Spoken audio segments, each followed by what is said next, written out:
सम्मेलन है जहां पर प्रधानमंत्री नरेंद्र मोदी इस वक्त संबोधित कर रहे हैं, सीधा सुनेंगे। और विशेष करके एकता नगर में स्वागत है, अभिनंदन है।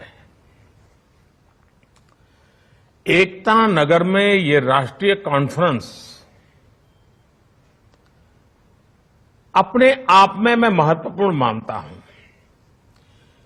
अगर हम वन की बात करें, हमारे आदिवासी भाई बहनों की बात करें, हम वाइल्ड लाइफ की बात करें, हम जल संरक्षण की चर्चा करें, हम टूरिज्म की बात करें, हम प्रकृति और पर्यावरण और विकास, एक प्रकार से एकता नगर, उसका जो होलिस्टिक डेवलपमेंट हुआ है वो अपने आप में ये संदेश देता है, विश्वास पैदा करता है कि वन और पर्यावरण के क्षेत्र के लिए आज एकता नगर एक तीर्थ क्षेत्र बन गया है। आप भी इसी क्षेत्र से जुड़े हुए मंत्री और अधिकारी आए हैं। मैं चाहूंगा कि एकता नगर में जितना भी समय आप बिताएं, उन बारीकियों को जरूर ऑब्जर्व करें कि जिसमें पर्यावरण के प्रति, हमारे आदिवासी समाज के प्रति, हमारे वाइल्ड लाइफ के प्रति कितनी संवेदनशीलता के साथ कार्य रचना की गई है, निर्माण कार्य हुआ है और भविष्य में देश के ही अनेक कोने में वन पर्यावरण की रक्षा करते हुए विकास की राह पर तेज गति से आगे बढ़ सकते हैं। इसका बहुत कुछ देखने समझने को यहां मिलेगा।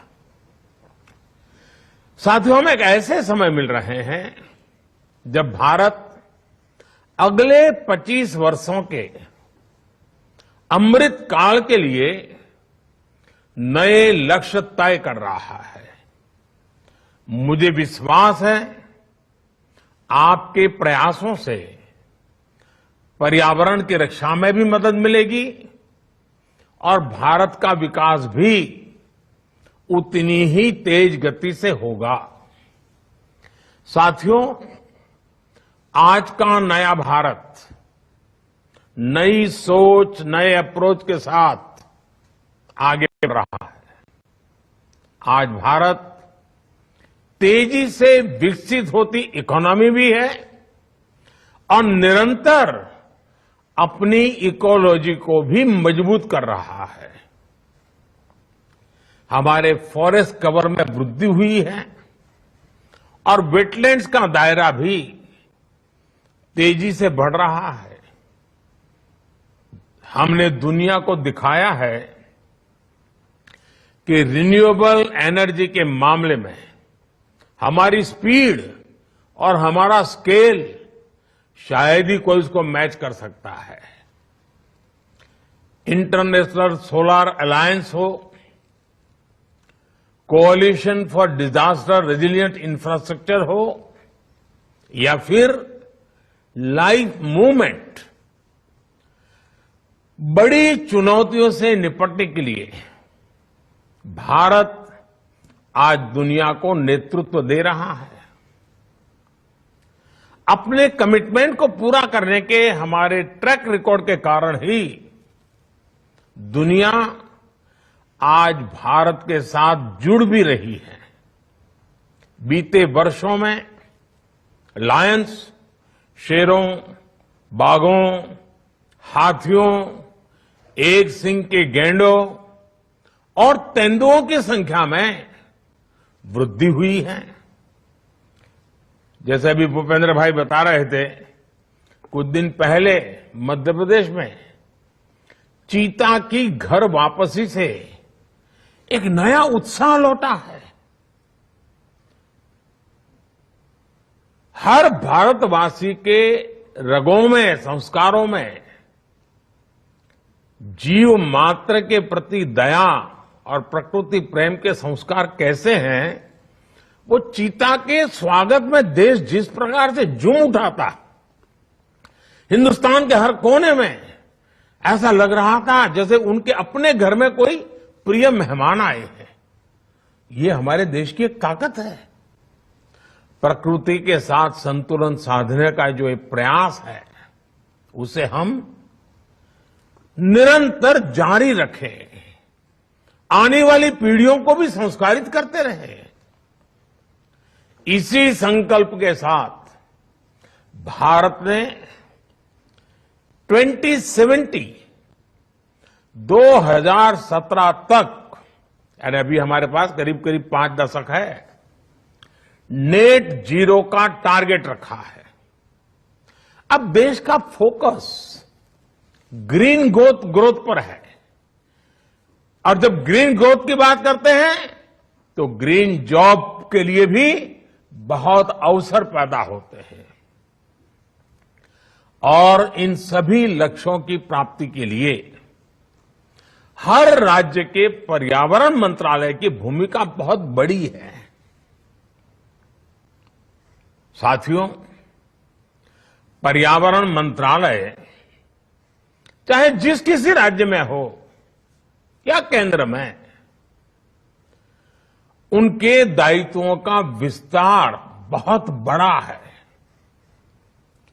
इसे संकुचित दायरे में नहीं देखा जाना चाहिए।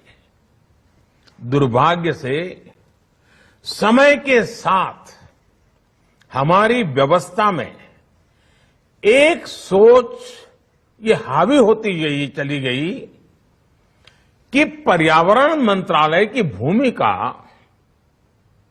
रेगुलेटर के तौर पर ज्यादा है। लेकिन मैं समझता हूं पर्यावरण मंत्रालय का काम रेगुलेटर से भी ज्यादा पर्यावरण को प्रोत्साहित करने का है।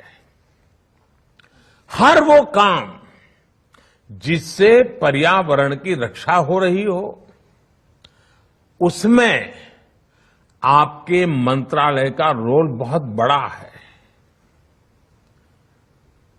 अब जैसे सर्कुलर इकोनॉमी का विषय है, सर्कुलर इकोनॉमी हमारी परंपरा का हिस्सा रही है। भारत के लोगों को सर्कुलर इकोनॉमी सिखानी पड़े ऐसा नहीं है। हम कभी प्रकृति के शोषक नहीं रहे, सदैव प्रकृति के पोषक रहे हैं। हम जब छोटे थे तब हमको बताया जाता था कि महात्मा गांधी जब पिछली शताब्दी के प्रारंभ में साबरमती आश्रम में रहते थे, और उस जमाने में तो साबरमती नदी लबालब भरी रहती थी, भरपूर पानी रहता था। उसके बावजूद भी अगर किसी को गांधी जी ने देख लिया कि पानी को बर्बाद कर रहा है, तो गांधी जी उसे टोके बिना रहते नहीं थे। इतना पानी सामने होना था, फिर भी पानी बर्बाद नहीं होने देते थे। आज कितने ही घरों में, आप में से शायद हर कोई को पता होगा, हर एक के घर में होगा, अनेक घर ऐसे हैं, कपड़े हो, अखबार हो, और भी छोटी मोटी चीजें हो, हर चीज को हमारे यहां रीयूज किया जाता है, रिसाइकल किया जाता है, और जब तक उसका बिल्कुल समाप्ति न हो जाए तब तक हम उपयोग करते रहते हैं। अपने परिवारों का संस्कार है, और ये कोई कंजूसी नहीं है, ये प्रकृति के प्रति सजगता है, संवेदना है। ये कोई कंजूसी के कारण लोग एक ही चीज 10 बार उपयोग करते, ऐसा नहीं है। ये सभी हमारे जो पर्यावरण मंत्री आज आए हैं, मैं उनको आग्रह करूंगा कि आप भी अपने राज्यों में सर्कुलर इकोनॉमी को ज्यादा से ज्यादा बढ़ावा दें। अगर स्कूल में भी बच्चों को कहा जाए कि भाई आप अपने घर में सर्कुलर इकोनॉमी की दृष्टि से क्या हो रहा है जरा ढूंढ के ले आओ, हर बच्चा ढूंढ के ले आएगा, कॉन्शियसनेस आएगा कि इसको सर्कुलर इकोनॉमी कहते हैं। और इससे सॉलिड वेस्ट मैनेजमेंट और सिंगल यूज प्लास्टिक से मुक्ति के हमारे अभियान को भी ताकत मिलेगी। इसके लिए हमें पंचायतों, स्थानीय निकायों, स्वयं सहायता समूहों, वहां से लेकर एमएसएमई तक को हर किसी को प्रोत्साहित करना चाहिए, उनको दिशा देनी चाहिए, उनको गाइडलाइन देनी चाहिए। साथियों, सर्कुलर इकोनॉमी को गति देने के लिए ही अब पिछले साल हमारी सरकार ने, अपनी भारत सरकार ने व्हीकल स्क्रैपिंग पॉलिसी भी लागू की है। अब क्या राज्यों में ये व्हीकल स्क्रैपिंग पॉलिसी को लाभ उठाने के लिए कोई रोड मैप बना क्या? उसके लिए जो प्राइवेट पार्टियों का इन्वेस्टमेंट चाहिए, उनको जमीन चाहिए ताकि रिसाइकिल स्क्रैपिंग को इंप्लीमेंट करने के लिए काम आए। उसी प्रकार से जैसे मैंने भारत सरकार को सूचना दी कि स्क्रैपिंग पॉलिसी को हमें बहुत गति देनी है, तो हमें पहले भारत सरकार के जितने व्हीकल हैं जो अपनी उम्र पार कर चुके हैं, जो किलोमीटर पार कर चुके हैं, उनको स्क्रैपिंग में सबसे पहले लाओ ताकि उद्योग चालू हो जाए।